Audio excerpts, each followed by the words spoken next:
Неге десеңіздер, бүгін менде шоу шешетін күн. Бұйырса бүгін шоу шешеміз, фигураны қоғамыз. Мына жақта Диана мен серіктесіп келіп отыр. Мен емізбейлі балам сияқты екінші қасымдан шықпайды. Очень бірге келдік.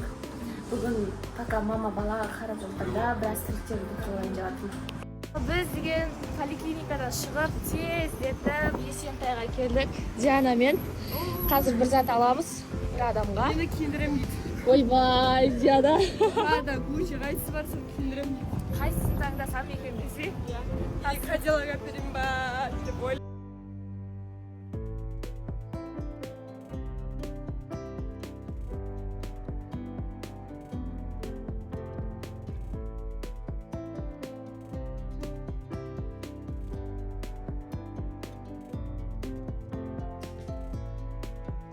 Шықтық.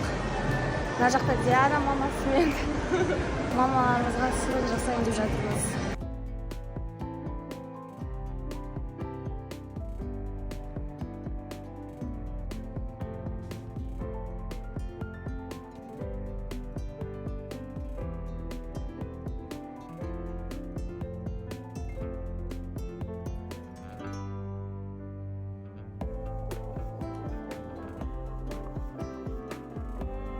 Негізі кеше біз мама екеуміз шомылдырдық, иә?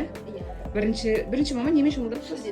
Шілде суын шығарып алдық. Тұзға саламыз, иә? Бүгін құдай қаласа тұзға саламыз, енді жеңшенің опытымен болады қазір. Наға шатасы.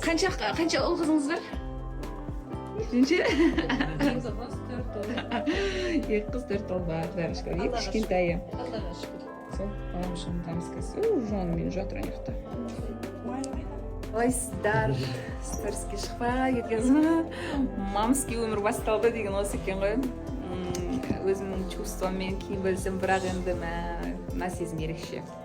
Қазір бізде бешбармақ кеше жеңшем келген болатын. Жаңа сторис салдым, кешегі стористі міне. Қарап қойсаңыз, менің өзімнің туған жеңшем ғой. Не айтасыз? Қалайсыз былай? Жеңшем үндемей қалды, камера бетіне. Сызылып қалады ғой, жаным. Өзі. Бешбармақ бүгін. Вот мама өз қолымен жасады. Бәрін қамыр бәрін. Жан, маманың қамырын жейсің бүгін. Давай. Сол. И мына жақта қазір мен бірге үй кішкене